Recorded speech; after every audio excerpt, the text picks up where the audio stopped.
मित्रमंडळी, आता आपण जात आहोत नाशिकला. सो नाशिकला व्हिडिओ होणार आणि फर्स्ट टाइम आहे नाशिकला जाणं. तर आपण आता ठाणा स्टेशनला आणि ठाणा स्टेशनला असून आपण तिकीट काढली आहे. 75 रुपीज आहे ठाणे टू नाशिक. तर चला आता आपली ट्रेन पण येणार आहे, तर बघूया पुढची जर्नी कशी.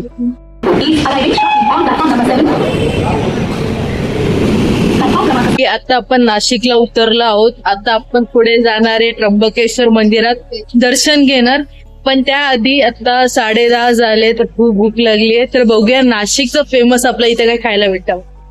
तर अजून पुढे व्हिडिओ खूप बाकी आहे, तर कंटिन्यू राहा आणि असंच मला सपोर्ट करा. खूप तुम्ही चांगला सपोर्ट करताय, लाईक करताय, कमेंट पण करताय, मला खूप आवडत आहे. आणि तुम्ही पण सांगा की नेक्स्ट ट्रिप मी कुठे करू.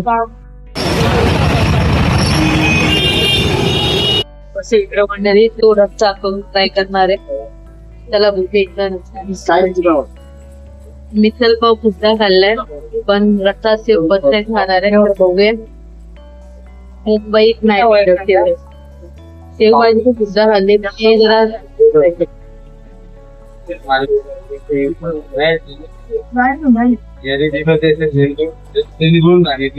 मिसळचा रस्ता नाही, हा रस्ता डिफरंट आहे, तिखट आहे, छान चव आहे.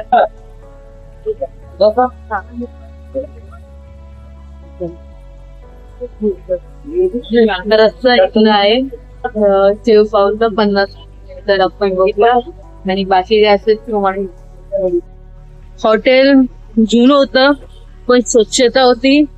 आणि दुसरी गोष्ट की तर तिथला जो हॉटेल मालिक आहे प्लस तिथले कर्मचारी आहे, त्यांचं सर्व कस्टमरवर बारीक लक्ष होतं की त्यांना कोणती गोष्टीची काही कमी पडत नाही ना. बरोबर, मी खूप साऱ्या हॉटेलमध्ये गेलीये, पण होतं काय, एकदा आपण ऑर्डर दिली तर संपला, जास्त काय विचारायला येत नाही लोकांचं की रसा पाहिजे का, रसा पाहिजे का, अजून काय हवंय का.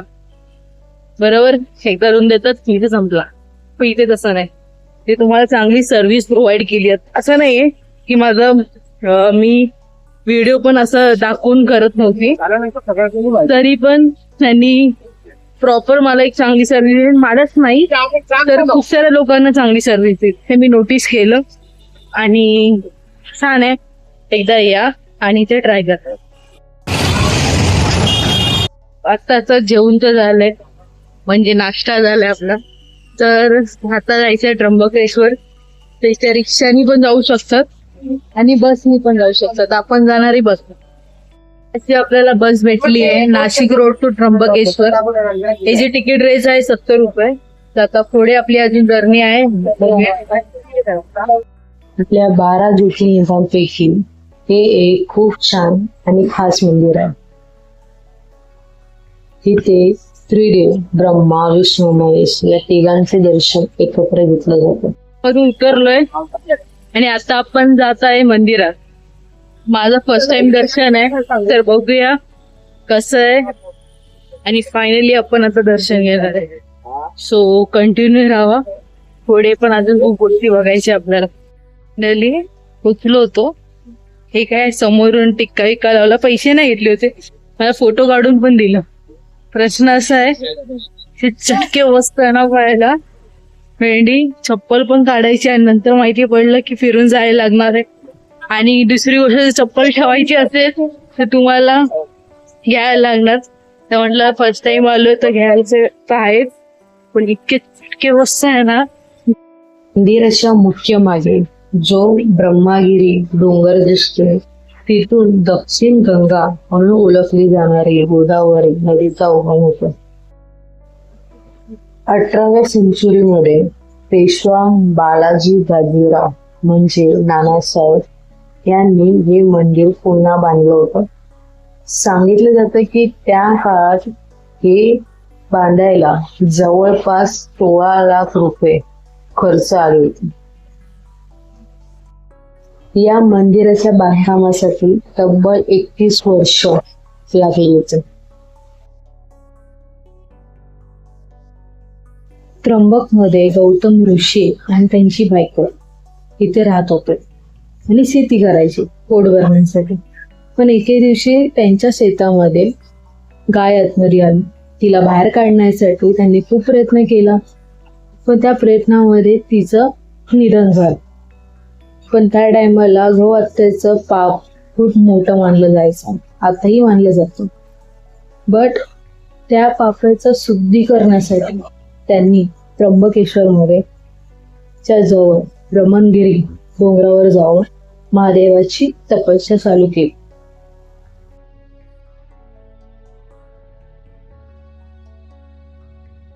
त्याच्या भक्तीवर प्रसन्न होऊन महादेव आणि देवी गंगा प्रकट झाल्या.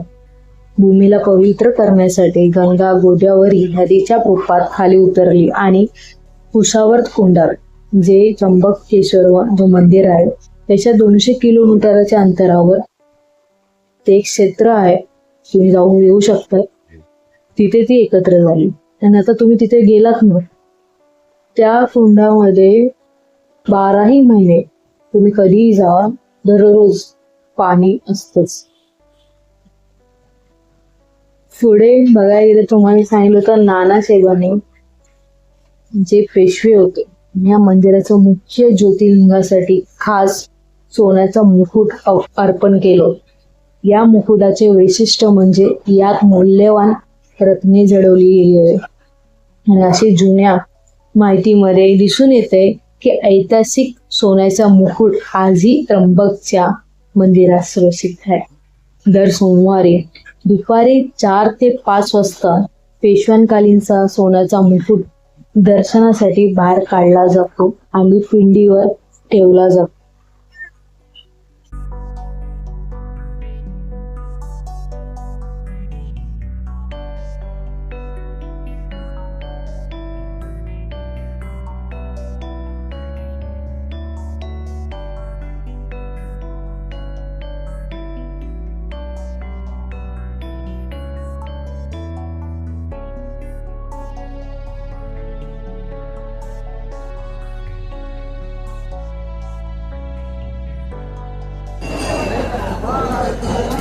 फायनली दर्शन झालंय आणि आता मी बसलोय, म्हणजे मी बसली.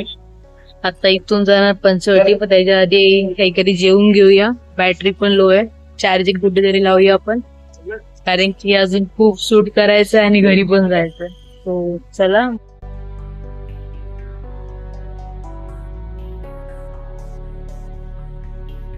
मंडळी आता आपलं दर्शन पण झालं, थोडंफार गोष्टी घेतल्या, जसं की प्रसाद घेतला आणि माझं आहे किंवा तिथे कुठे गेलो तरी काहीतरी आठवण म्हणून घ्यायचं, तर ते आपलं शंकर भगवानचा जो डमरू असतो त्याचं लॉकेट घेतलं बॅगेला.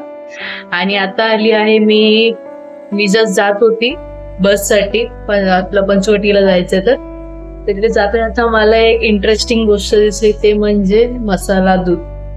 सहसा मुंबईमध्ये तरी अजिबात तुम्हाला दिसणार नाही. ठीक आहे, सर्व चायचे शौकीन आहे किंवा कॉफी म्हणा, मसाला दूध सहसा नसतो. तर मला इथे दिसलं, तर मी म्हटलं की चला एकदा ट्राय करू इथलं मसाला दूध कसं आहे. सो मी इथे आले आहे कन्हैया दूधवाल्याकडे. ठीक आहे, मंदिराच्या जस्ट समोर रोड जातो ना, तिथेच आहे दुकान. ठीक आहे, आता बघूया कसं आहे. गरम आहे म्हणून जरा थंड व्हायला ठेवलंय, कारण की आधीच गरमी चालू आहे.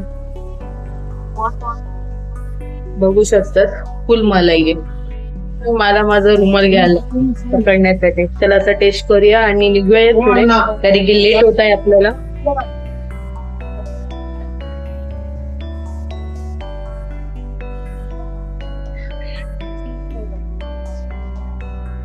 खूप घट्ट मलाई आहे, गोड आहे आणि गरम आहे, पण खूप घट्ट नॅचरली मलाई. तुम्ही स्वतः बघू शकता, मी कुठे काय बोलू. ते नक्की विजिट करू शकता जर तुम्हाला मसाला दूध ट्राय करायचं असेल तर. जर तुम्हाला व्हिडिओ आवडली असेल तर लाईक करा, कमेंट करा, सबस्क्राईब करा, लोकांना शेअर करा आणि असंच सपोर्ट करा. Thank you so much. भेटूया नेक्स्ट व्हिडिओमध्ये.